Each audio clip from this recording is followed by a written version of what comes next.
Olá, começa agora o Geração V, o teu programa de comentário político jovem na Rádio Observador. Relembro que o programa vai para o ar todas as sextas-feiras às 9 da noite com Joana Marques Braz, Gonçalo Sousa, Catarina Doré e Bernardo Faro, que vão comentar os principais assuntos políticos da semana. Estamos também, claro, a qualquer hora e em qualquer lugar disponíveis em podcast. Eu sou o Vasco Galhardo, do Movimento Eu Voto, e vamos já passar para o primeiro tema de hoje. Na passada semana, numa discussão no Parlamento sobre a construção do novo aeroporto de Lisboa, André Ventura realçou os 10 ou mais anos que estão previstos para a finalização da construção do futuro aeroporto Luís de Camões, dando como exemplo que os turcos o fizeram em muito menos tempo, não sendo estes conhecidos por serem, e cito, o povo mais trabalhador do mundo. Esta afirmação do líder do Chega gerou e ainda está a gerar muita discussão, por isso é que queremos abrir com este tema. Alexandre Leitão, líder parlamentar do PS, durante o mesmo plenário, perguntou diretamente ao Presidente da Assembleia da República, José Pedro Aguiar Branco, se um deputado pode dizer que uma raça ou etnia é mais burra ou preguiçosa, ao que Aguiar Branco respondeu que, no seu entender, pode. Catarina, pode ou não pode? Há ou não limites para a liberdade de expressão, na tua opinião? Que excelente pergunta, Vasco. Boa noite a todos. Gostava de dizer, em primeiro lugar, que fizeste muito bem em citar exatamente a frase que está aqui em causa de André Ventura, que foi um comentário de que o povo turco não é o povo mais trabalhador do mundo, qualquer coisa deste género. E, portanto, para começar, eu gostava só de dizer que isto é uma afirmação simplesmente tonta, na minha opinião. É uma parvoíce, não tem qualquer tipo de sentido, razão, fundamento, é indigno de dizer isto na Assembleia, mas não passa disso. Não passa disso. E, portanto, não estamos aqui a falar de coisas como eu ouvi até aqui na Rádio Observador, islamofobia. Acho que isso é completamente desproporcional e também não faz sentido, não faz qualquer tipo de sentido. A segunda nota que eu tenho para isto é que é impressionante como na semana em que se anuncia um novo aeroporto, um TGV, a terceira ponte sobre o Tejo, agora as novas medidas do IRS, todo um novo pacote de medidas. Estamos a falar sobre isto. Exatamente, é esse o ponto. O tema é a nova polémica de André Ventura, portanto nós estamos completamente capturados por este partido e damos-lhe de bandeja aquilo que quer, que é, em vez de discutirmos os temas realmente importantes, discutimos novelas. E eu própria fui apanhada na armadilha até que alguém me chamou a atenção sobre isto e portanto achei que fazia sentido dizer aqui. Mas pronto, de qualquer forma, para mim a discussão é interessante em si mesma, portanto é nesse contexto que eu gostava de entrar nela, que não é o tema mais importante do dia, mas é uma discussão interessante. E portanto, pode ou não pode? Para mim, quem disse tudo sobre este tema foi o Manuel Cardoso, no texto do Expresso. Não sei se tiveram a oportunidade de ler, eu trouxe aqui um parágrafo para citar, porque isto para mim diz tudo o que é para dizer sobre este tema. Quando Alexandre Leitão pergunta se uma determinada bancada disser que determinada raça ou que determinada etnia é mais burra, mais preguiçosa e menos digna, também pode, não está a exigir uma advertência pedagógica, mas que o Presidente da Assembleia da República assuma o poder de desenhar arbitrariamente as fronteiras do discurso admissível.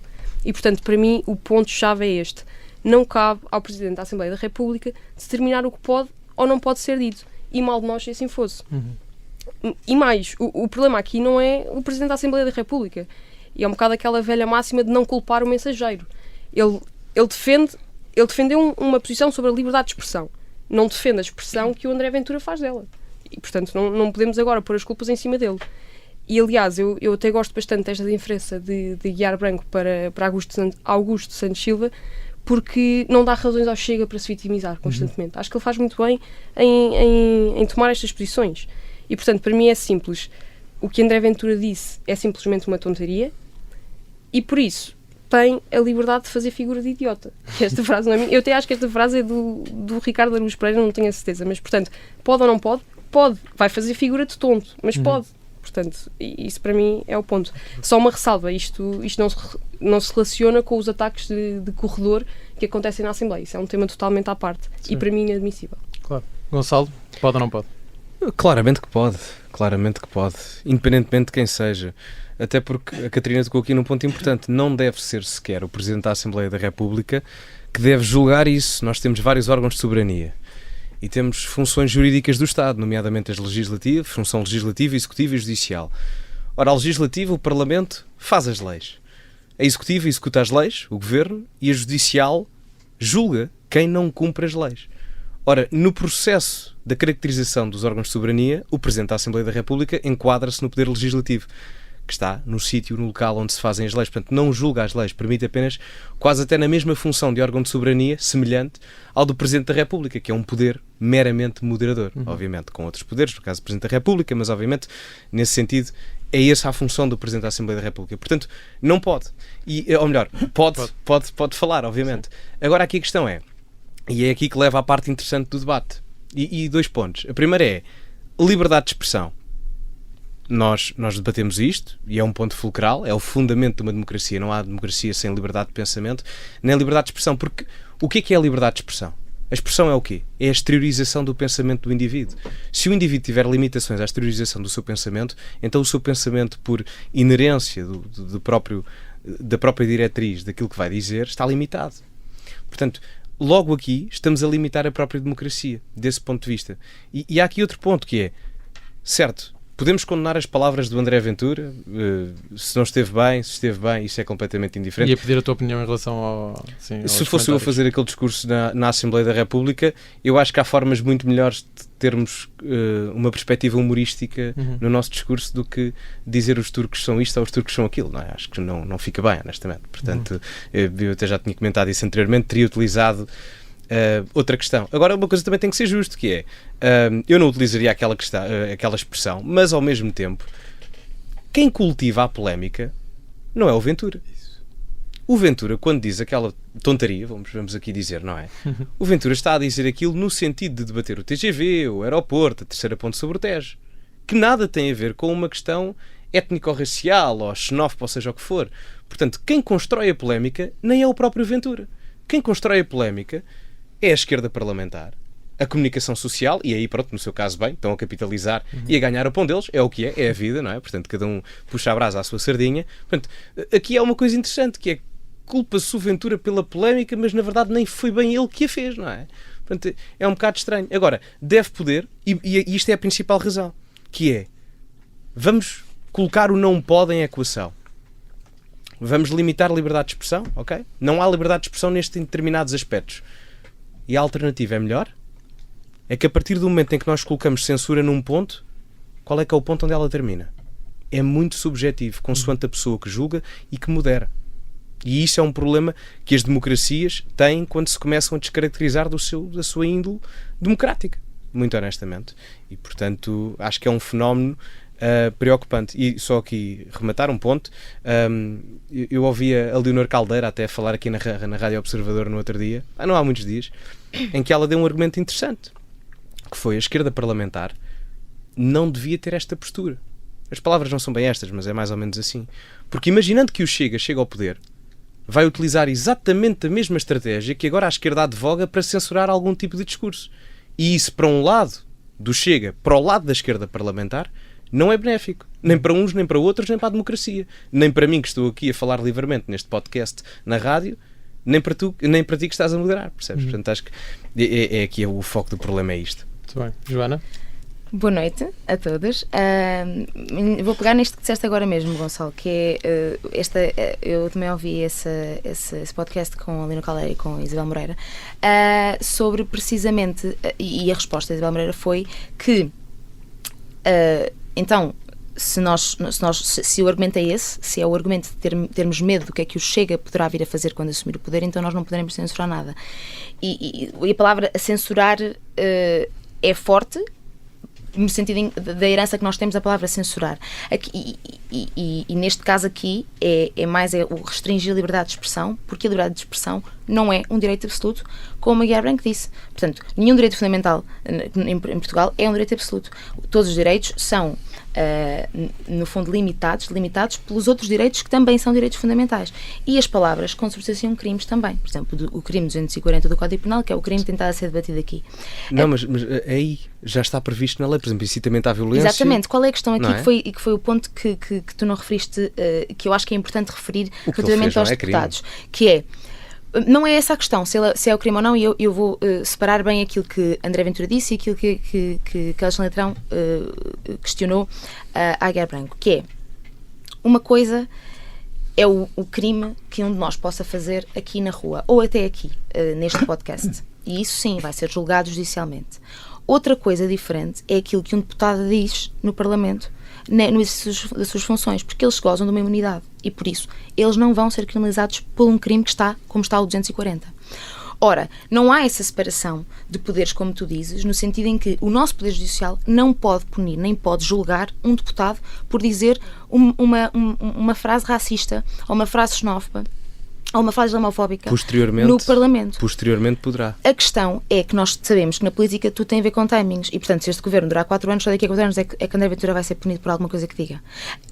Qual é o papel aqui? Tu disseste muito bem, o papel do Presidente da República é, sim, em última análise, aqui um moderador do processo legislativo, mas para o processo legislativo decorrer na sua normalidade e na sua democracia plena, tem que haver também uma certa delimitação daquilo que poderá ser um crime. Caso contrário, então, se a Guiar Branco não puder dizer nada, então, de hoje para amanhã, André Ventura pode dizer as barbaridades que quiser dizer. André Ventura, como qualquer outra bancada parlamentar, poderá dizer as barbaridades que quiser dizer, porque então a Guiar Branco não poderá dizer nada. Mas isso é o fundamento democrático, é poderes dizer as alarvidades que queres para o povo te julgar e dizer se quer a tua presença no Parlamento ou não. Então eu posso fazer-te um gesto obsceno na Assembleia da República? Se formos os dois deputados, eu posso fazer-te um gesto obsceno na Assembleia da República e tu achas que é assim que deve ser conduzido o processo legislativo em Portugal? Se tu me perguntares se é eticamente correto linguagem obscena na Assembleia da República, claro que não é eticamente correto. Agora, aquilo é a expressão das pessoas, em termos representativos, democráticos, as pessoas se gostarem, e achas que é assim vão que se votar legisla naquilo, em Portugal? Achas que isso não é uma diminuição e uma desfragmentação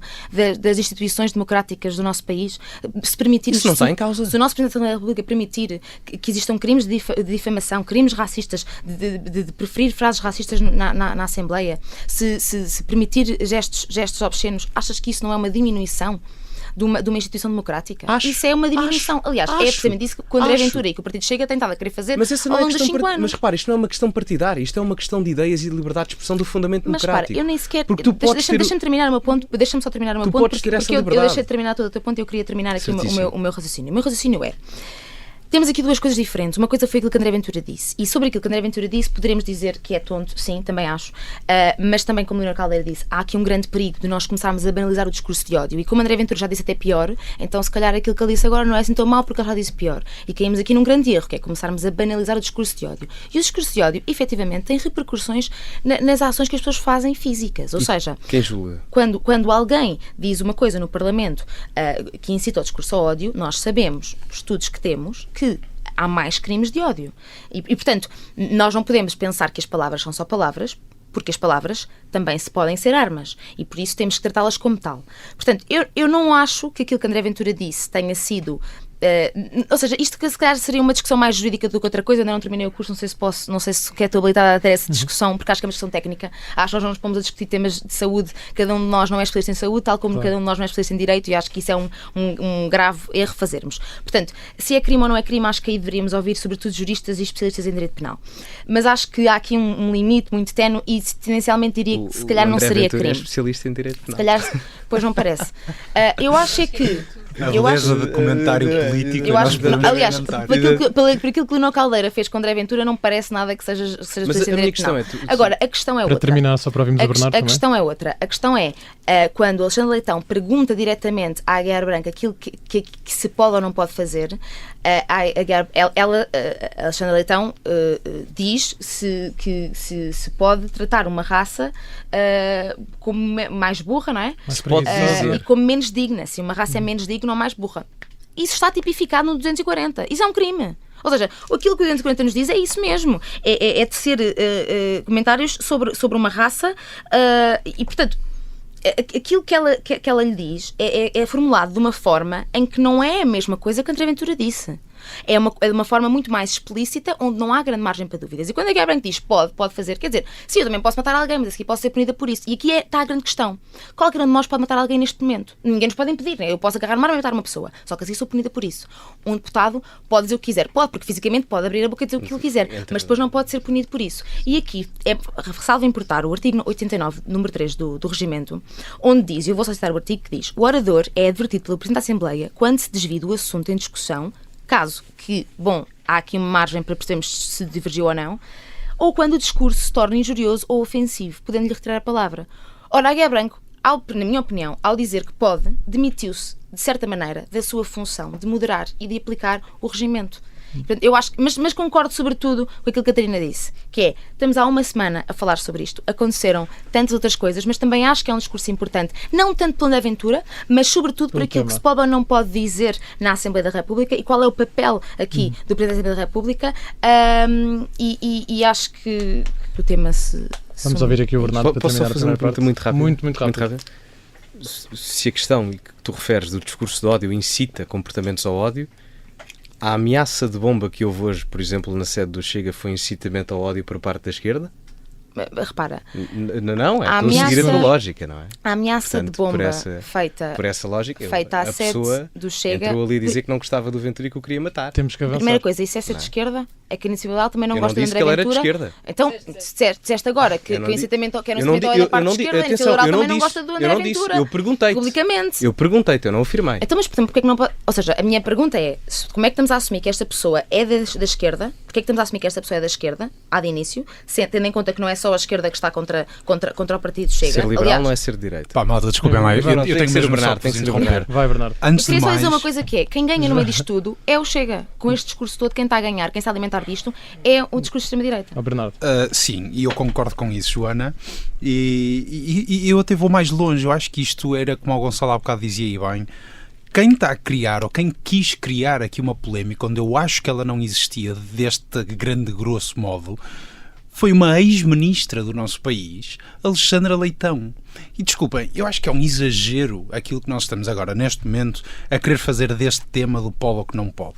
Há aqui um papel que eu acho que é particularmente importante nós notarmos e muito difícil de gerir, que é o do Aguiar Branco, sem dúvida. O Presidente da Assembleia da República tem ali um papel, sobretudo, ele tem ali um papel quase como a rede num jogo de ténis, não é? Portanto, a bola passa para um lado e para o outro e ele tem ali que se manter, eu vou dizer, imóvel, ou o garante da estabilidade do discurso político. No entanto, e eu hoje trouxe aqui 3 casos onde situações semelhantes aconteceram no passado. Temos um minuto. Certo. Desculpa. Então, o primeiro é, já temos um palhaço, ele chama-se Cavaco Silva. Quem é que se lembra disto? Pronto, então o Miguel Sousa Tavares achou por bem em 2013 dizer isto do atual Presidente da República à época, que acabou com o processo arquivado. Depois tivemos um Ministro da Economia do PS, do Governo PS, Manuel Pinho, a fazer chifres em plena Assembleia da República ao Bernardino Soares, na altura líder do PCP, a propósito de todo um tema e discussão. Acabou com um pedido de desculpa, tudo prosseguiu, 2009. Depois, pelo meio, tivemos um caso na altura da Troika, em que se calhar muitos não se lembram, mas nós tivemos um líder do Eurogrupo holandês que dizia que nós, portugueses e os países do Sul, gastávamos todo o nosso dinheiro em bom português, em mulheres e vinho e não sei, 30 por uma linha. Augusto Santos Silva foi na altura, portanto, Ministro dos Negócios Estrangeiros, pedir a demissão deste caro senhor, ficou tudo tranquilo. E, portanto, eu não vejo que aquilo que o André Ventura disse tenha sido alvo daquilo que está a ser este exagero. E segundo, acho que quem está a querer criar um exagero onde ele não existe é para variar esta esquerda do politicamente correto, onde nunca nada se pode dizer que de repente estamos a discutir crimes. E eu acho que a gente, calma nessa hora. E pronto, prossigamos que Sim. os problemas de Portugal são tão maiores. Exatamente. Vamos falar sobre os frente a frente do Observador para as eleições europeias e sobre o acordo entre o Governo e os professores. Mas antes disso, vou pedir à Catarina, ao Bernardo, à Joana e ao Gonçalo para fazerem uma recomendação aos nossos ouvintes. Gonçalo, começas tu. Tendo em conta isto, eu gosto de ser imprevisível, não é? Acho que tem que ser a sua certa piada. Portanto, tendo em conta o momento de altercação, até interessante do ponto de vista que pode dar boas audiências ao Observador, entre mim e a minha colega Joana Marques Brás, vou sugerir a página de Instagram dela, do Obsessivamente, que ela própria gera, tendo em conta que a saúde mental é um tópico... que não tenha nenhum comentário de ódio a seguir. Atenção, não. Há muita malta. Só amor e carinho. Gonçalo. Só amor e carinho. Só amor e carinho. Portanto, o arroba é obsessivamente _ e, portanto, visitem, para quem estiver interessado, saúde mental e afins. Excelente conteúdo. Bernardo? Muito obrigada. Ora, da minha parte desta vez, porque o Gonçalo andava sempre a trazer livros, eu estava-me a sentir cada vez menos intelectual. Desta vez faço eu cheque a isto e, portanto, trago aqui hoje um livro que é o The Rise and Fall of Nations, ou então é o o crescimento e a queda das nações, do Ruchir Sharma. E aquilo que eu gosto muito neste livro é que é uma visão um bocadinho financeira, um bocadinho económica, digamos, precisamente de como é que as nações crescem ou tendem a esmorecer ao longo dos anos. E dado que tanto se fala do princípio e do fim da União Europeia e tudo isto nesta fase de debate, acho que é um livro muito interessante. Muito bem, Joana? Portanto, eu vou, se um bocadinho fora da caixa, vou sugerir um espetáculo de teatro infantil. Não sei se se lembram do livro No Meu Bairro, que trouxe alguma polémica, porque houve protestos de pessoas que tentaram silenciar as vozes dos autores deste livro e, portanto, o No Meu Bairro vai ter agora uma adaptação para um espetáculo de teatro infantil a partir dos 6 anos, mas é um espetáculo aberto ao público geral e, portanto, qualquer pessoa pode ir ver este espetáculo. Vai estrear no dia 1 na Casa dos Direitos Sociais em Lisboa, também vai ter uma ação dia 2, outra no dia 8, que é uma leitura encenada na Feira do Livro. Já agora fica também a sugestão da Feira do Livro, portanto no dia 8, uma leitura encenada, no dia 9 no Teatro Ibisco em Loures e no dia 22 na Biblioteca de Marvila. Isso tudo em junho, certo? Portanto, isto tudo em junho, exatamente. Acho interessante, não só pelo historial do próprio livro, como acho que é um espetáculo muito interessante para levar os mais novos. Boa. Catarina? Eu, correndo aqui o risco de não ser original, também trouxe um livro. Também pode ser. Mas trouxe um livro de uma autora que para mim é das pessoas que melhor faz uso da expressão e da liberdade de expressão, que é Dulce Maria Cardoso, e o livro chama-se O Retorno. Foi o meu livro preferido de 2023 e por isso trouxe-o aqui hoje. Ótimo. Eu queria só dar aqui um reparo, é que o livro foi por uma autora, portanto no protesto tentaram silenciar a autora e as apresentadoras durante o próprio protesto da apresentação do livro. Muito bem, nós estamos a gravar este episódio dia 23, quinta-feira, e acabaram de acontecer 3 frente a frente na Rádio Observador, que tiveram um maravilhoso moderador, o nosso Ricardo Conceição, e vou pedir aos nossos comentadores para darem a opinião sobre estes confrontos. O primeiro juntou António Tanger Correia do Chega e Pedro Fidalgo Marques do PAN, o segundo contou com Catarina Martins do Bloco e João Oliveira da CDU e, por fim, o último foi entre Sebastião Bugalho da AD e João Coutinho Figueiredo da IEL. Meus caros, que comentário têm a fazer a estes confrontos, que foram os únicos frente a frente desta campanha? Quem quer começar? Eu posso, se calhar, começar com o primeiro, não é? O primeiro debate do Chega e PAN. Do Chega versus PAN. Eu acho que este debate ficou notório e já tinha ficado também um bocadinho no debate entre Francisco Paupério e Tanger Correia, que os debates a 4 beneficiam Tanger, porque quando ele tem um debate frente a frente, todas as coisas que ele diz saem completamente ao lado. E, portanto, aparentemente... A 4 ele passa despercebido, é isso? A 4 passa despercebido, mas a 2 a coisa não funciona nada bem para ele. Fugir, ele é conservador, bem, não vou terminar esta piada, mas a 2 realmente a coisa corre muito mal. Ora, Joana, desculpa lá. Não podemos dizer, o Tanger é menos isto ou menos aquilo porque é conservador. Isso também não podemos passar um atestado tão grande aos conservadores. Eu ia fazer uma piada a 2 ou a 4 e que se calhar não fica bem. Eu percebi a piada, mas tentei não rir. Então vamos. Então, o que é que eu quero salientar sobretudo? Portanto, houve muita coisa disparatada, lá está. Eu já na semana passada dizia que Tanger tem um ar mais sério, mas diz muito disparate. Bom, relativamente neste debate disse realmente muito disparate. Espero que ninguém venha com uma queixa para cima de mim por estar a dizer isto.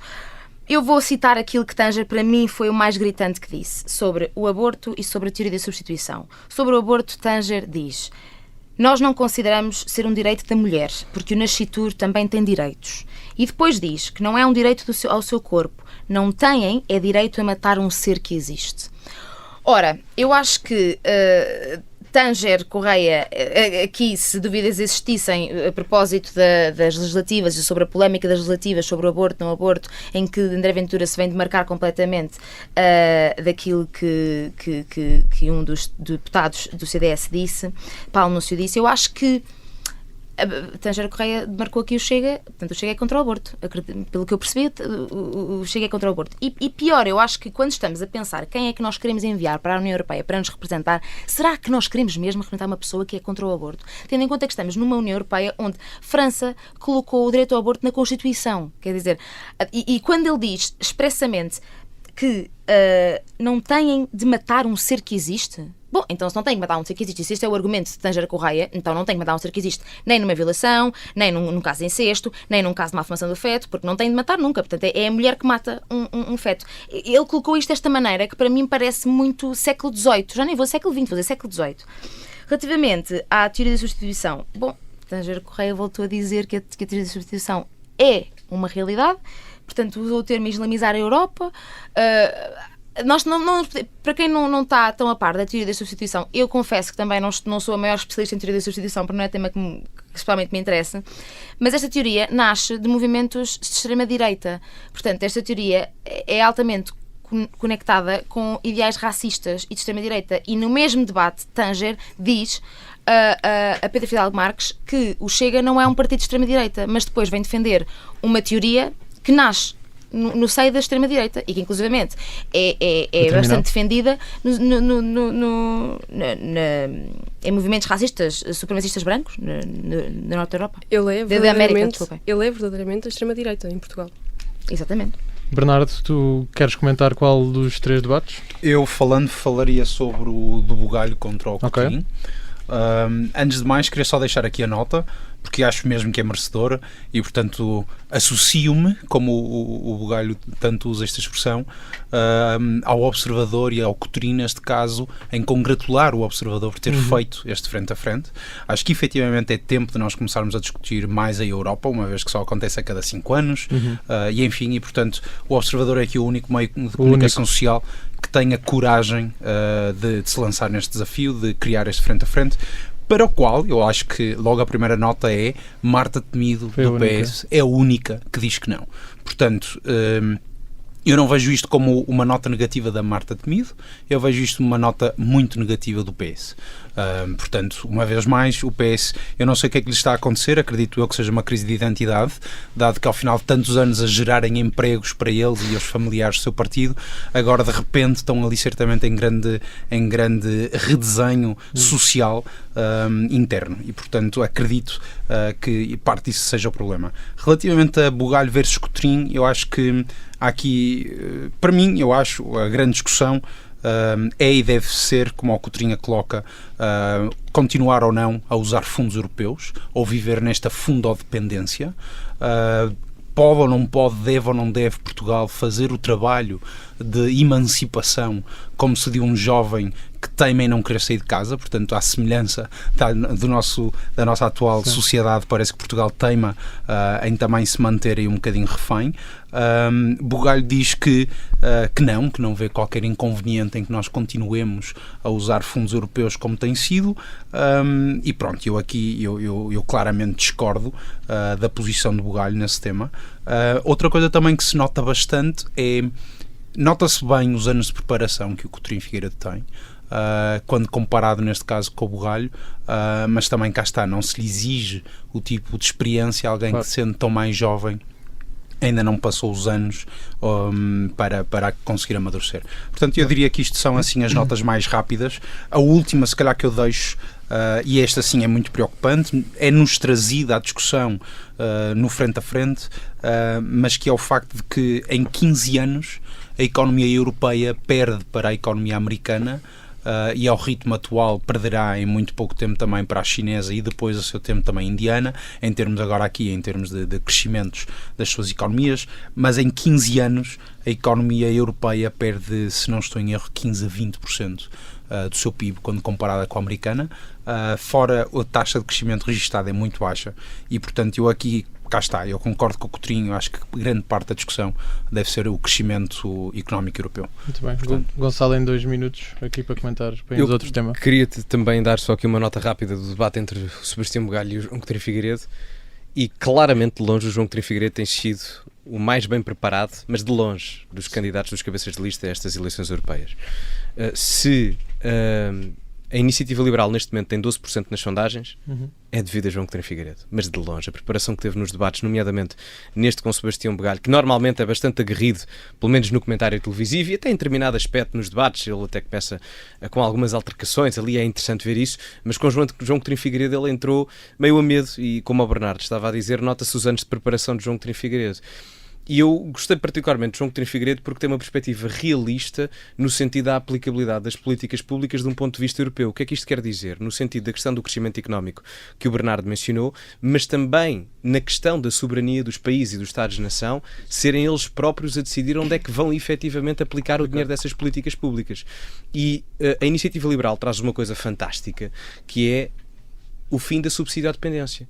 Nós, em Portugal, temos um problema de subsídio à dependência, na minha opinião, sem dúvida, mas Portugal, dentro do contexto europeu, é o subsídio à dependente da Europa. A realidade é essa. E tanto que isso se nota que nos debates eu ouvia a debater-se a questão do alargamento, e a principal preocupação quando se falava do alargamento à Ucrânia não era a questão bélica e o perigo de estarmos, enfim, a integrar um país com guerra e etc. Não, a principal preocupação que foi questionada era a questão dos fundos, do dinheiro. Portanto, para mim é um bocado preocupante. Nesse sentido, acho que o João Coutinho Figueiredo apresentou uma postura no debate muito interessante. Colocou também a questão dos impostos europeus em debate, que é completamente recusada por ele e que não faz sentido absolutamente nenhum, mais uma vez na questão da soberania fiscal que os países devem ter, até porque seria impossível, com isso só com uma união política, mas de resto sei que também não tenho muito mais tempo. Acho que de um ponto de vista geral o debate entre os dois foi mais ou menos isto. Muito bem. Catarina, dê uma pequena nota. Sim, é só para dizer, não deixar de dar a nota que eu, por acaso, tenho discordado completamente. Eu acho que o João Coutinho Figueiredo tem estado muito mal, muito fraco nos debates, muito irrealista, e vocês acham que ele está muito realista? Claro. Mas eu não... Concordo com a Catarina. Eu, por acaso, tenho tido essa sensação e depois surpreendo-me, mas ainda bem que há pessoas a achar o contrário, e era só para dar essa nota. Muito bem. Pegando agora noutro acontecimento desta semana, o Governo chegou a acordo com 7 sindicatos de professores para a recuperação do tempo de serviço, que equivale a 6 anos, 6 meses e 23 dias. Na sequência deste acordo, os docentes vão receber 25% do tempo congelado já em setembro. Peço desculpa. E o compromisso é que em julho de 2025 recebam mais 25%, em 2026 os outros 25% e em 2027 os restantes 25%. Joana, sendo tu aqui a nossa professora, vou obviamente começar por ti. Diz-nos o que achas deste acordo, se estás esperançosa. Eu tenho de fazer uma nota que é, eu sou uma professora que acabou de chegar à docência e quer dizer... E cheguei... Nós os 5 és a professora. Não, exato, e cheguei por habilitação própria, nem sequer tenho a qualificação profissional, não terei mestrado em. Mas efetivamente está muito mal a carreira. E acho que, relativamente a este assunto, portanto, a recuperação de tempo de serviço é extremamente importante para os professores, e eu sei que há muita gente que sabe que os professores estão em luta, mas às tantas não sabe muito bem o que é que significa esta recuperação de serviço. A recuperação do tempo de serviço é muito importante para a subida na carreira, para subir de escalão para escalão, e cada escalão que o professor ascenda tem um aumento salarial. Ora, os professores ficaram congelados durante esses 6 anos, depois, entretanto, descongelou-se, mas então o que é que se faz a esses 6 anos, 6 meses e 23 dias que ficaram congelados e, portanto, vai-se contabilizar ou não? Ora, se contabilizarmos esses 6 anos, 6 meses e 23 dias, de repente, temos professores que vão subir logo de escalão. 1, 2, pode haver até 2 escalões, dependendo do tempo que já têm no questão atualmente.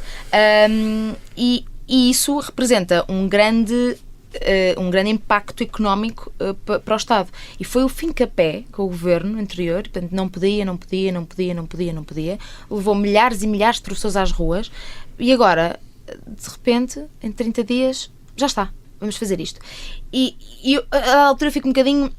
Ou seja, era o governo anterior que tomou decisões de alocar esses valores a outros, e verdade seja dita que o PS defende que teve a trabalhar bastante nas carreiras gerais, e por isso que seria agora o próximo passo, e que até tinham no plano legislativo deles, precisamente agora, se ficassem neste governo, que seria este o plano deles também, fazer a recuperação de tempo de serviço. Mas a verdade é que este tempo de serviço é recuperado em 4 anos, não é? É dado agora 25% em setembro, depois 25% em julho, e depois, ou seja, tendo em conta a conjectura atual de se cai governo, se não cai governo, se aprova orçamento de Estado, se não aprova orçamento de Estado. Estás muito desconfiada, não é? Parece-me assim um bocadinho, muita promessa, de repente, não é? Há um aeroporto, na semana seguinte, há um acordo com os professores, que não havia meio de fazer acordo com os professores, agora de repente já é feito o acordo com os professores. Não pode ter só eficácia, não é? Que chegam para fazer mas é que e para decidir. Os professores são 100 mil, vai beneficiar 100 mil docentes, irá custar 300 milhões por ano. Quer dizer, claro, pode ter só eficácia, mas quer dizer, então estamos a passar um atestado de estupidez a todos os portugueses que deram a maioria absoluta ao PS antes. Acho que é premeditado acharmos que ou seja, acho que é um bocadinho ingênuo pensarmos que é só eficiência. De repente agora também há as medidas de apoio aos jovens. Quer dizer, no espaço de 2 semanas fez-se tudo. E eu acho que tem aqui um dedo de bora lá dar aqui aos professores para eles ficarem do nosso lado. O que, Estamos em campanha também. enquanto professora, exatamente, mas enquanto professora fico um bocadinho triste, um bocadinho irritada. Porquê? Porque quando dá jeito, lembram-se. Mas e quando não dá? E quando não dá jeito? Os professores estão na rua e ninguém nos ouve. Portanto, a mim isso deixa-me um bocadinho zangada. Esta ideia de utilizar as dores de certas classes. Se for isso. E é isso que me trilha aqui um bocadinho o meu sistema nervoso. Mas atenção, acho ótimo, só não quero é que isto caia aqui numa utilização indevida de... Mas pronto, se for bom para os professores, claro. Vamos embora. Vamos estar atentos ao que é que o Governo faz a seguir. Catarina, queres falar? Joana, eu primeiro queria agradecer-te por explicares um bocadinho melhor também o que está em causa, porque muitos de nós não percebemos. Sabemos só que há ali uma guerra e muitas vezes não sabemos o que é que está em causa. Agora, porquê que durante estes 8 anos o PS não fez nada quanto a isto? Eu também não sei, também é uma das... Mas fez, só uma coisa, o PS os últimos 8 anos descongelou carreiras, ou seja, não é os últimos 8 anos. Certo. Não se podia descongelar e contabilizar o tempo de serviço tudo ao mesmo tempo, porque era um arrombo económico muito grande. Foi uma altura que o mas a António minha Costa pergunta até vem mesmo- ameaçou que se demitia, não é? Lembram-se por causa da questão dos foi professores. fazendo faseadamente. A minha questão é mesmo sincera. É como tu, eu tenho uma dúvida. Como é que de repente foi possível fazer isto? O que é que não aconteceu nos últimos anos? O que aconteceu agora? Mudou o governo, de facto, mas isto deixa-me a pensar, então porquê é que não fizeram antes? Gonçalo, tu sabes a resposta? A obrigatoriedade da alocação dos fundos europeus em larga escala. Não para tudo, mas para algumas coisas. Sim, Portanto, mas eu não diria que é só isso também, Gonçalo. não é só isso. Aqui Não é um só fator que isso. toda a gente está a esquecer é que Portugal vem de um primeiro trimestre com Exato. o maior excedente Excedente orçamental Mas- da nossa história é isso, democrática. então? Mas há aqui E o terceiro maior da União Europeia. Mas há aqui um pormenor, e se isso Veio é do verdade. governo anterior, Mas- não é? mas- Veio do governo Não. anterior. Não. Não, mas atenção, não se pode, isto aqui temos que ser justo, não se pode retirar quer a Mário Centeno, quer a Fernando Medina o mérito de terem feito os únicos 2 excedentes orçamentais que nós tivemos na nossa história. À custa de algum desinvestimento público, é verdade, mas o mérito tem que lhes ser dado. E a minha faca corta à direita. Eu vou engolir em seco a fingir que isso é algo com Não, mas mas testa. não. Porque eu não vou considerar. Houve menos desinvestimento público na primeira legislatura do Costa do que na Troika com o Passos Coelho, é verdade, e muito do excedente que houve é verdade. Para Mas terminar, Gonçalo. só aqui muito rápido, mas o excedente orçamental tem algumas limitações de onde é que pode ser aplicado. Nomeadamente até do ponto de vista legal, só pode ser, não é só pode, mas convém que seja praticamente todo ele aplicado em amortização de dívida pública, que nós, segundo os critérios de convergência, estamos mais do que 30 pontos percentuais acima dos critérios de convergência da União Europeia. Portanto, há essa limitação. E só aqui para terminar, nós temos a obrigatoriedade de alocar os fundos, porque se nós não alocarmos, perdemos os fundos. Isso sim, isso é verdade. Queres falar? Catarina. Pronto, eu gostava só para não ficar a parecer que eu só queria fazer uma crítica gratuita ao PS, não era nada disso. Porque para mim a parte mais importante deste tema dos professores é que era mesmo necessário que chegassem a acordo os professores e o governo, porque qual é que é o problema? É a quantidade de alunos que está a ser deixada para trás no meio disto, que ficam sem aulas, meses e meses sem professores, e isto não pode acontecer. Claro que não. Eu acho que a educação é dos métodos mais eficazes de combater a desigualdade de oportunidades e é talvez o único meio de conseguir alguma vez atingir isso e, portanto, tem mesmo que ser uma prioridade na sociedade. E dar a nota também que para mim ser professor em Portugal é uma posição heroica. E, portanto, faço uma velha, Joana, porque os salários, a progressão, as deslocações e agora o novo problema do século XXI, os pais helicópteros, É verdade. cujos filhos têm sempre Grupos do razão. WhatsApp, É ouvi verdade. falar com os E, professores. portanto, lidar com isto é mesmo heroico. E, portanto, ser professor é uma das profissões mais importantes de qualquer sociedade e tem que ser tratada com dignidade. E, portanto, agora, não voltando àquela questão de porque é que aconteceu ou não, eu saúdo que isto tenha acontecido e espero mesmo que o tema entre os professores e o governo se resolva e que os alunos deixem de ficar para trás Exato. para que possam ter as mesmas oportunidades que todos. Eu queria só dizer, em relação àquilo que disseste, queria só acrescentar uma coisa, que é, eu acho efetivamente que a educação é a única forma de conseguir alcançar a plena igualdade.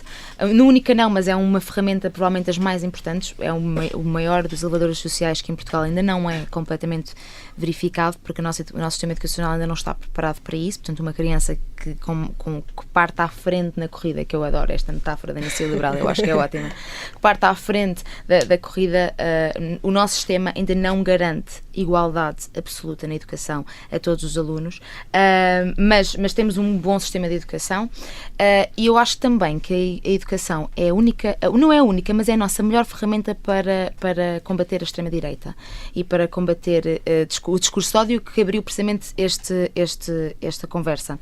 Relativamente ao nosso sistema de educação, eu acho que este é um grave problema, que é a valorização das carreiras dos professores. Por isso é que eu consegui ser professora. Eu só consegui ser professora porque há uma desvalorização tal da carreira dos professores que hoje em dia uma pessoa com uma licenciatura consegue dar aulas. Porque eu não sou mestre em docência. E, portanto, eu posso dar aulas porque tirei uma licenciatura assim assado.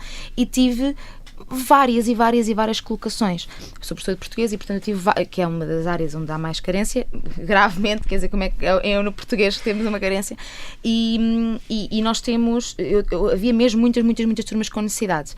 Portanto, eu acho que a valorização da carreira dos professores ajuda a voltar a colocar a profissão de professor na ordem de ideias dos jovens, mas há outros temas, como, por exemplo, as deslocações, e a deslocação não está sequer, pelo menos do que eu vi, do que eu li, espero não estar errada, não está sequer em cima da mesa uma alternativa e uma solução para solucionar isso. Mas sobre os professores era sobretudo isto. Bernardo, sei que querias falar aqui sobre mais temas do dia, alcances históricos do governo. Sim, porque este governo em 30 dias nós tínhamos que fazer todos os dias um programa destes. Não, olha, antes de mais, eu gosto muito de uma ideia americana, que é de cada vez que um presidente lá é eleito tem 100 dias para provar o seu melhor. Tem 100 dias, chama-se mesmo os 100 dias. O Observador há um programa, os 100 dias do governo. Os primeiros 100 dias do governo. Com 100 dias, com 100 dias ele vai agarrar naquilo que o governo anterior fez e vai fazer agora em 100 dias. Não é menos do que o PS fez durante anos. Não, mas o PS esteve lá durante tantos mandatos seguidos que se agarrasse no que fez anteriormente era agarrava exatamente no que a mesma pessoa fez anteriormente. Mas em que é que isso não foi? Em que é que isso não foi exatamente? Mas, enfim, deixa-me só concluir o ponto que é. Primeiro, sim, eu gosto muito desse conceito de os governos entrarem logo com a capacidade de executar. Ou seja, é muito fácil falar, ideias há, todos nós damos ideias, a pessoa atravessa a rua, leva com 3 ideias de como é que pode mudar o mundo e depois poucos fazem e poucos o fazem com sucesso. Portanto, ao menos este governo já está a fazer. Agora vem a parte do com-sucesso, que vai ser mais ou menos variável e tal, e vamos ver quanto daquilo que agora está a acontecer vai ser ou não executado. Portanto, esta era só uma última nota que eu queria deixar relativamente a este governo, ou relativamente a este pacote de medidas, que é para então dar início àquilo que eu acho que é uma discussão muito pertinente, que é que está agora então a ser discutido um pacote de medidas jovens, e eu estou aqui à procura de algumas notas que eu queria aqui trazer, e pronto, e portanto, logo aqui, medidas para os jovens promovidos pela Ministra da Juventude e Modernização, Margarida Balseiro Lopes. Para mim, sem dúvida alguma, leva hoje o prémio de jovem coragem e vanguardista. Ok? E porquê? Eu aqui há uns anos eu estive muito envolvido, por exemplo, no associativismo lá em cima no Porto.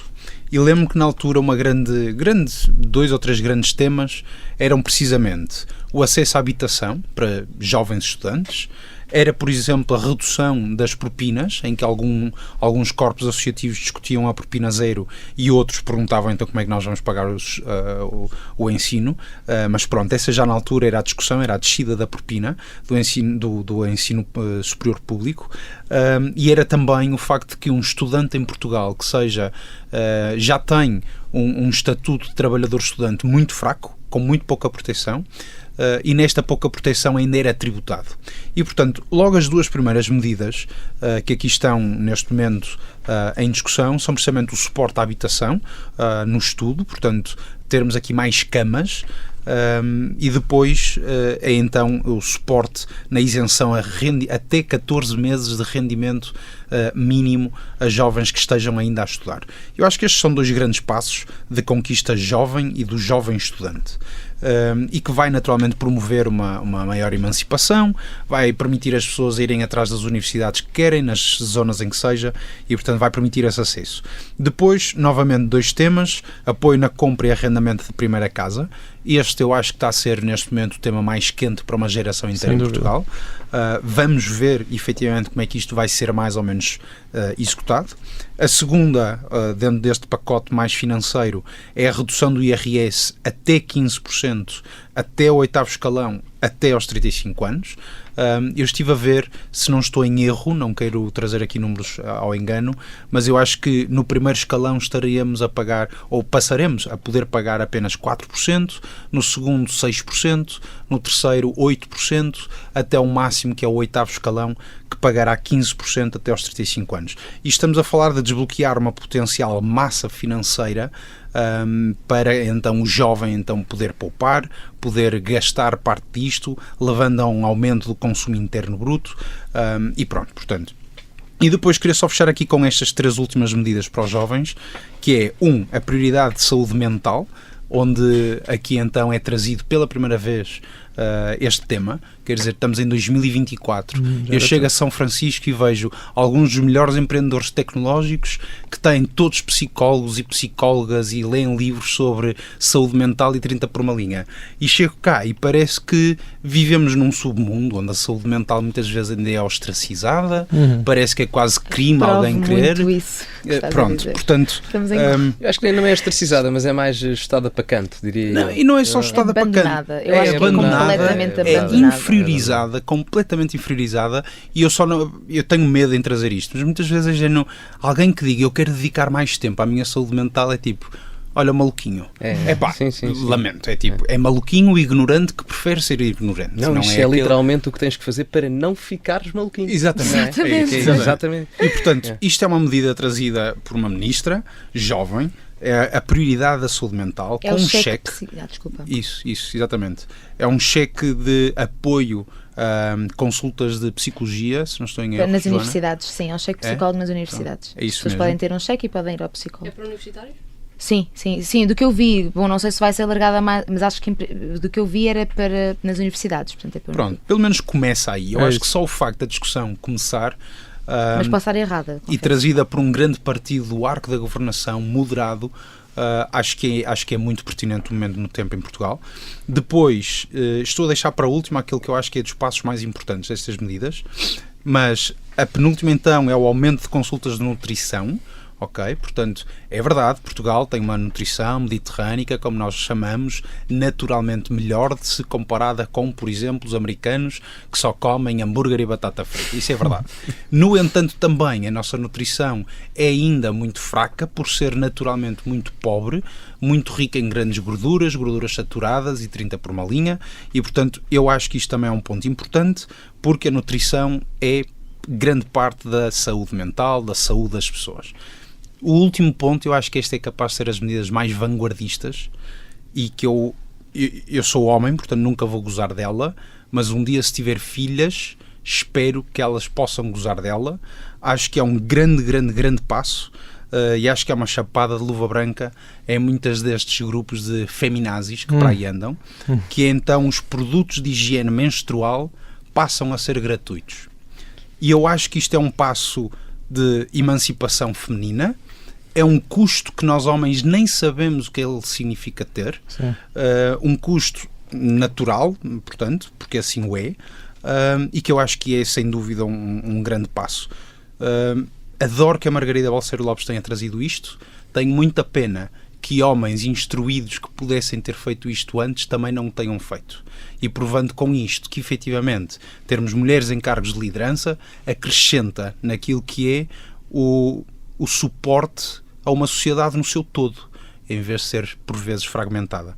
E pronto, portanto, isto era um bocadinho uma visão, um bocado holística, espero que desse lado ninguém tenha adormecido, espero que do nosso lado ainda cá esteja. Não, mas eu queria só dar e aqui vamos um a uma ponto. discussão se for o caso disso. Eu queria dar um ponto, só dar aqui uma nota. Ainda bem que disseste isso, da necessidade das mulheres em cargos de liderança e de poder, porque a maior parte dos partidos que estão com a representação na Assembleia da República colocam as mulheres em lugares pouco elegíveis, ou menos elegíveis, não é? Porque nós temos uma cota, nós temos uma lei da paridade que nos diz que não podemos ter... Não devia existir, é um desrespeito às mulheres. É verdade. É claro. É Mas verdade. é que a lei da paridade Não é? não fala de que tens que ter, não podes sei, ter mais é de do um que 3 género. homens seguidos, não podes ter mais do que Mas é um duas desrespeito. pessoas. É um duas desrespeito. pessoas É achar que mesmo as mulheres género. por si próprias não são competentes o suficiente para estar numa lista Não, o parlamentar. problema não é esse. é verdade. Não é esse o É problema. verdade. O problema É é verdade. que os 6 Não é? partidos políticos estão altamente dotados, estão dados aos homens e, portanto, quando tu vais fazer uma lista, neste preciso momento, tu colocas as mulheres em segundo lugar. Há listas em que isso não acontece, mas genericamente, se não, caso contrário, tu tinhas mais do que 1/3 de mulheres na Assembleia da República que não tens. Mas e qual seria o problema de ter mais de 1/3 de mulheres na Assembleia da República? Não há nenhum, mas não tens. Então, mas, E não tens porquê, é só porque as mulheres são incompetentes. Então, espera lá, Mas quem é que calma. estás a que as mulheres são incompetentes? Tu é que me dizes que Não, isto desculpa, tu é um estás a atestado de querer dizer- estupidez às mulheres, porque as mulheres não são capazes de lá chegar sozinhas. Não, completamente. Isso é dizer, de um ponto de vista civilizacional, que por teres determinado género não tens competências humanas para chegar onde tu queres chegar. Mas mesmo com cotas, as Não é? mulheres não conseguem lá chegar. Porquê? Estás-me a dizer que elas não são capazes? Se me dizes que o único Não, tu estás a problema é querer a dizer, competência... tu estás a querer dizer é que eu estou a dizer que elas não são capazes, quando o meu argumento é completamente o Se o oposto. teu argumento é que as mulheres conseguiriam lá chegar sozinhas e que nós não Claro. precisamos das cotas, porque então as mulheres... Porque ter cotas significa nós dizermos que elas não conseguem lá chegar sozinhas. Só houve 2 alterações à lei eleitoral em Portugal, uma em 2006 e outra em 2016, ambas correlacionadas com a questão da lei eleitoral. Sim. E ambas com a questão da lei da paridade. Sim. E mesmo antes dessas alterações já havia um aumento natural da participação feminina Mas na tu política achas em que Portugal. o aumento natural e o aumento, de e o um aumento terço e o faz au- sentido, tendo Posso- em conta que tu posso- tens posso muitas terminar? mulheres a ser Posso ensino terminar? superior. Posso No terminar? início deste século tu tens mais mulheres a ensino Mas a superior que política é homens. uma área transversal. Toda a gente, todas as áreas, pode participar na política. Ninguém te impede, sendo bióloga, agricultor, analista político, seja o que tu quiseres, de participar na política ou um partido político normal. E isso até é o que devia de ser, não é? Infelizmente, hoje em dia uma nós questão damos mais pontapés em transversal. advogados e vivemos nesta Independentemente de tudo, burocracia se tu me constante. disseres que 70% do Parlamento é composto por mulheres, mas são as mulheres mais competentes que existem neste país, meu amigo, faz esse Parlamento. Também Então, calma, porque esse é um então, pera. exercício pouco justo, porque nos homens que Estamos- lá estão estamos também não são hiperbolizar. necessariamente Então, os mais espera. competitivos. Exato. deste Mas é país, isso que eu te estou a ou os dizer. melhores. É isso que eu te estou a dizer. Então a tua Se justificação para não 70%, estarem lá é qual? É porque não são competentes? A minha pergunta é esta para ti. A tua justificação para não termos nunca tido 50% de mulheres no Parlamento, pelo menos 50% que nunca tivemos? A primeira Então justificação qual é a é que justificação? a maior parte das pessoas que não estão no Parlamento, e se calhar muita gente dos partidos políticos pode não gostar, é que não são assim tão competentes quanto isso. E basta olhar para as declarações parlamentares que lá estão, homens mas- ou mulheres. Portanto, a realidade é essa. A minha pergunta é direta, A realidade é Gonçalo. essa. Qual é a tua explicação para nunca termos tido uma Primeira-Ministra? Tiveste sim, Tivemos Maria de Lourdes Pinto da Silva. Maria de Lourdes, Portanto, 8 logo aí meses. não é verdade. Tudo bem, para nunca termos tido E uma a- Presidente da República, para termos tido uma Primeira-Ministra durante 8 meses, numa altura em que estávamos em sucessivas quedas de governo, e para nunca termos tido mais do que 50% de Porque os mulheres portugueses- deputadas. porque Portanto, os a minha portugueses pergunta é: qual é a tua Porque os justificação para portugueses não isto? quiseram. Manuela Ferreira Leite foi candidata pelo PSD. Assunção senhora. Cristas foi candidata pelo CDS. Mas deputadas, Mariana Mortágua mas e foi candidata deputadas? pelo Bloco É de que Esquerda. deputadas têm a ver Portanto, com os- líderes partidárias que foram candidatas. Catarina Martins. Então, e Portanto, a minha pergunta... Elas não são Gonçalo, primeiras mas ministras então a porque minha as pergunta pessoas é, não de querem. deputadas. Joana, é que não Ninguém podes- vota não podes na meter o Catarina foco só na Martins. competência. Tu colocas as há- mulheres nas há, listas. obviamente, entraves sociais e há, obviamente, enviesamentos Quais? sociais. Quais? Eu gostava, em Portugal, no ano de Enviesamento, olha. 2024, quais? Honestamente. Catarina, queres responder? Portanto, uma pessoa de Não. esquerda vai preferir o André Eu não- Ventura porque ele é homem do que, por exemplo, a Alexandra Leitão? Ou É que- tu achas é que que literalmente não há é machismo só dizer. enraizado na nossa A discussão sociedade. não é essa. É pá, por amor de A Deus. discussão não é essa. O ponto da Joana é só, e foi por isso que foi necessário criar uma lei, é de que verificou-se que, de facto, há enviesamentos.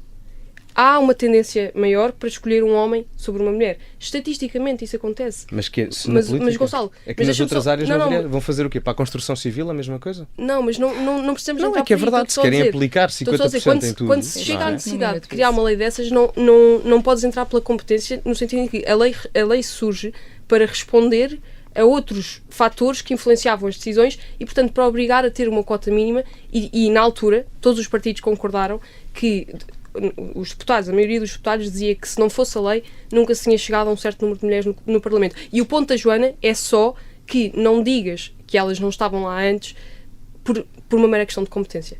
Porque aí eu percebo a resposta dela em dizer então estás a chamar incompetentes às mulheres que não chegaram lá antes da lei. Mas não foi isso que eu disse. Eu sei. Isso eu é uma interpretação à estilo Não, Alexandra mas Leitão para gerar uma o- polémica. Não é. É só dizer, não é. Não é. O meu único ponto é, não ponhas o foco Porque eu só não na gosto. competência. Eu não É gosto. óbvio que há outros fatores. Mas eu não gosto de caracterizar legalmente e nem acho que as pessoas se devem medir ou ter a sua presença baseado no seu género ou na sua etnia. Claro que não. Então és contra as cotas étnicas ou sexuais. Não é? Essas... Portanto, Gonçalo, não eu é? acho que Portanto, as cotas- vocês estão a entrar num contrassenso explicando desse num ponto de minuto, eu vista. explico-te as cotas. As cotas Mas não preciso- eu sei como é acontecem que de que maneira? funcionam as Tu tens cotas. uma discriminação negativa e uma discriminação positiva. A discriminação negativa Eu não é aquela gosto de que acontece... discriminação. Mas é que é o termo que é usado na academia. Igualdade perante a lei, a partir desse momento não cumpres os requisitos da igualdade perante a lei. Aquilo que acontece, aquilo independentemente da tua aquilo que etnia, a sociologia se fala, e no direito e em várias outras ciências que estudam o comportamento humano ou que estudam elementos para regular o comportamento humano, tu tens discriminação negativa e discriminação positiva. A discriminação negativa é aquela que acontece de forma orgânica. Era aquela que estava a acontecer em Portugal, em vários setores. A discriminação positiva são medidas temporárias que são implementadas para corrigir a discriminação negativa. Aqui não há bem, eu não tenho opinião sobre as cotas, porque se não tivermos opinião sobre as cotas, vamos continuar a alimentar uma forma orgânica de desenvolver a sociedade. E garanto que não vai ser temporário. Essa forma orgânica de desenvolver a sociedade leva-nos a uma discriminação negativa. As cotas são uma medida de correção, que são temporárias para que nós consigamos atingir uma igualdade.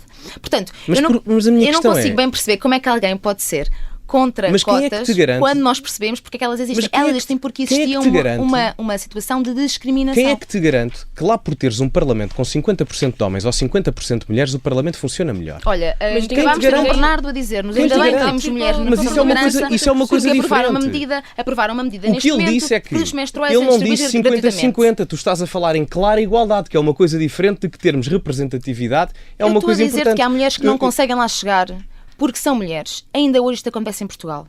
Tens a certeza que isso acontece ainda hoje em Portugal? Para, só a cota é que é respeitada. Acontece. Não há um excesso. Tu já tiveste casos, por exemplo, se eu não estou em erro até na questão da iniciativa liberal, não há um acima da cota, tu até já tiveste problemas opostos em que havia demasiadas mulheres para os poucos homens que haviam. E a realidade, isso já aconteceu em algumas listas de partidos. Bom, eu acho que se nós quisermos entrar por aqui, tínhamos que ter mais 5 horas de podcast para explicar como essa comparação não pode ser feita. Mas não pode ser feita porquê? Porque não somos iguais perante a lei? Gonçalo, não, vocês não é Gonçalo. Eu podia começar a conversa, mas o Bernardo está a olhar para mim, mas está com receio de se pronunciar. Força, Bernardo, fecha. Não. Eu estou com zero receio, Gonçalo. Eu sou fundamentalmente contra as cotas e sou 100% a favor que elas existam. Ou seja, como é que isso funciona? Funciona em que eu tenho pena de ter que viver num país onde as cotas tenham que existir. Obrigada. Mas as cotas têm que existir em Portugal em 2024. Deixa-me concluir. Que é, da mesma forma, repara, há progressos civilizacionais, sociais, que só acontecem perante a criação da lei. Okay? O sindicato, por exemplo, é um grupo, um organismo naturalmente ou tendencialmente de esquerda. Mas se não fossem os sindicatos no pós-revolução industrial britânica, nós hoje ainda nem sequer tínhamos um contrato de trabalho.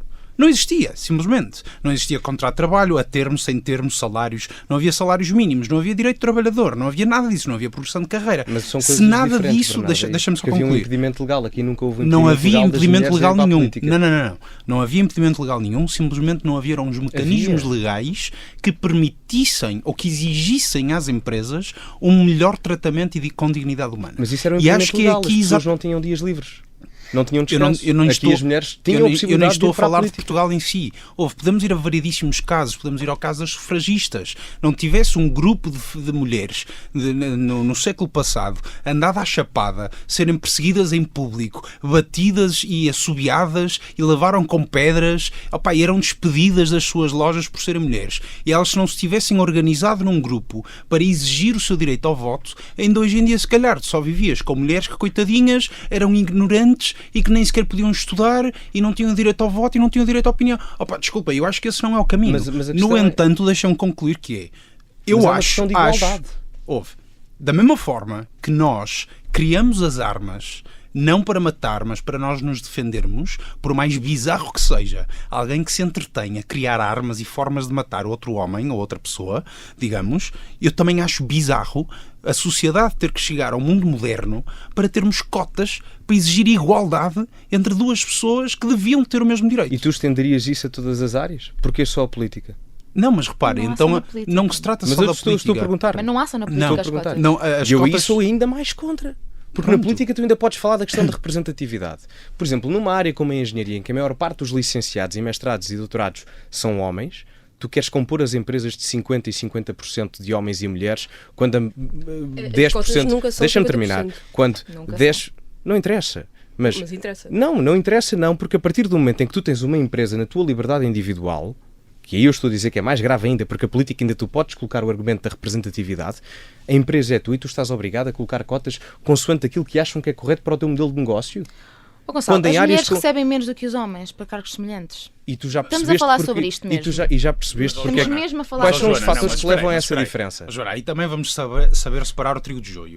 Há variedíssimos fatores que explicam essa mudança. Claro que explicam.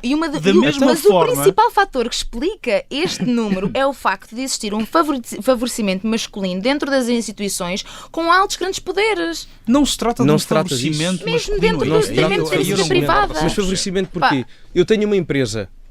Portanto, eu para trabalhar na minha empresa, o meu objetivo é ter mais lucro, mais dinheiro. Sim. Se eu tiver uma mulher muito mais trabalhadora, muito mais capaz, e outro que só por ser homem vou trabalhar com ele, tu achas que eu escolho qual? A mulher que é mais competente e que dá mais lucro à minha empresa, ou um homem que é um ganda preguiçoso, mas vou escolhê-lo só porque é homem? Bom. Se as mulheres todas elas ganhassem menos só por serem mulheres, porquê é que as empresas não contratavam só mulheres? Mas olha, Gonçalo, eu acho que os teus argumentos são incrivelmente bem explicados aqui. Os números é que não nos dizem a mesma coisa. Mas os motivos Porque os que levam números a não essa nos dizem que as diferença... mulheres estão em cargos de poder como os homens, os números não nos dizem que as mulheres sabem Joana, mesmo que também os homens. calma, Mas porque espera, os porquê? números são feitos do Porquê? Mas passado. porquê? Não, mas não é isso. E estamos a olhar para empresas Mas com não é 20, isso. 30, 40 anos. E, portanto, se Repara. nós formos Bom, olhar o um último número que Portugal... temos é bastante recente. Mas Não, espera, não é os números, Só um os números pormenor. refletem algo. Aquilo que eles refletem é, olhemos então para os E as números, cotas é para alterar façamos o passado. um abrir dos números em termos demográficos e em termos sociais. Mas o que é que leva a essa mudança? Esse diferencial, essa disparidade. Tendencialmente falando, não é dizer que as mulheres só fazem isto ou os homens só fazem isto, mas tendencialmente falando, os homens trabalham mais horas, despendem mais tempo no local de trabalho. Pá, Mas e em casa? Eu acho isso, ó, Gonçalo. Não é nada! Vejam os gráficos. Mas quais Vejam. Há imensos estudos a nível daquilo que é a disparidade salarial entre homens e mulheres, que são explicados Ó, pelo Gonçalo, número de horas. eu sou tão homem quanto tu. Mas não é questão. Desculpa lá. Vocês estão-se E se a há rir. coisa que eu sei é ver cafés cheios de homens que passam os dias a mamar Já cerveja. estamos aí Mas para a isso que mais conversa se no vê. discutir É o que mais se vê. Mas ouve lá, Epá. tu estás a fundamentar o teu argumento porque vês pessoas a beber cerveja no café. Não, eu estou a estou-te a dizer. fundamentar o que meu argumento dizendo que o homem Não. não é naturalmente mais ou menos trabalhador. Mas eu não que estou a uma dizer mulher. que é mais trabalhador. Eu estou-te a Olha os dizer que turcos, olha os estatisticamente, posso acabar? Eu estou-te a dizer que Joana, pode ou estatisticamente, não pode, então? estatisticamente, Para terminar, estatisticamente, os homens passam mais horas no local de trabalho. Isso também é explicado porque a maior parte das vezes as licenças de maternidade são optadas por escolher por parte das mulheres e ficam mais tempo em casa. E faz diferença do ponto de vista salarial, Joana. Mas, Portanto, mas uma pessoa Gonçalo, trabalha 40 Eu anos. acho que os estamos homens a falar trabalham por causa mais de uma- no escritório porque chegam a casa e Não não é gostam trabalham de ainda mais. ter que levar com a livro Não é, doméstica. não, mas ouve, E mas, então escapulem-se. mas a destas questão é, já me estás a dar necessidades. razão. Epá, Não, sei mas já se me estou, estás a dar não sei se razão. estou, não sei se Já me estou. estás a dar razão, porque de um ponto de vista estatístico eu estou-te a explicar porquê. Porquê é que isso acontece? Porquê é que essa disparidade Gonçalo, existe? a licença de maternidade não é alteração. Tu ganhas menos porcentagem de rendimento de remuneração salarial quando estás em casa Eu não- e eu não- ganhas 100% de eu utilidade não- quando estás a eu não trabalhar. conheço. E na maior parte Olha, eu dos trabalho a casais- partir Sim, de tu casa, é dizes, uma confusão. Mas uma Não, coisa mas que tu posso percebeste o que eu dizer, estou a dizer, não é? uma coisa que posso dizer, a licença de maternidade na vida profissional de uma mulher é uma gota d'água. O Mas tempo aí- que a mulher está na aí licença é de maternidade e a diferente. receber o que quer que seja ter a receber, porque tendo em conta aquilo que optou por receber e que a licença de maternidade pode ser dividida com o homem também, que é uma licença de parentalidade, eu acho que isso é uma gota d'água. Portanto, dificilmente isso vai explicar qualquer que seja o estudo que está a fazer por aqui. E deixa-me só A maior rapidamente parte fazer das aqui um mulheres ponto. também Que não é é, uma gota d'água. eu acho A maior muito parte mais das pessoas- pertinente a discussão do Isso não é uma alargamento gota do d'água. tempo de paternidade, por exemplo, e de criação de melhores condições ao homem, do que ao contrário continuarmos a discutir muitas mais horas o tema das cotas. O casal deve ter a liberdade mútua para decidir quem é que fica em casa, sendo o pai ou a mãe. Isso já Certo, acontece, mas não é? aí não cabe a entidade. Isso já acontece cabe em à Portugal. entidade. Pois já, Ok. por movimentos Vamos terminar? feministas. Não, é terminar? mesmo pela questão das empresas que permitem que isso Não, aconteça mas e foi aprovado em legislação exatamente, do Parlamento. por não é? aprovada a legislação, porque senão as empresas já não teriam permitido fazer isso, mas a legislação foi aprovada com grande força das mulheres. O Vasco quer ir embora. Para mais, eu para mais ficava aqui a discussões ouvir. quentes, acompanhem-nos para a semana. Exato. Não, ia dizer, quem quiser ouvir em off pode vir aqui à porta do Observador e fica a ouvir-nos ali fora a conversar depois do episódio. Então, muito bem, esta semana ficamos por aqui. Obrigado, Catarina Doré, Bernardo Faro, Joana Marques Braz e Gonçalo Sousa. Temos encontro marcado todas as sextas-feiras às 21 horas na Rádio Observador e sempre em podcast. A Geração V é uma parceria entre o Ovoto e a Rádio Observador. Eu sou o Vasco Calhardo, muito obrigado por estares desse lado e até para a semana.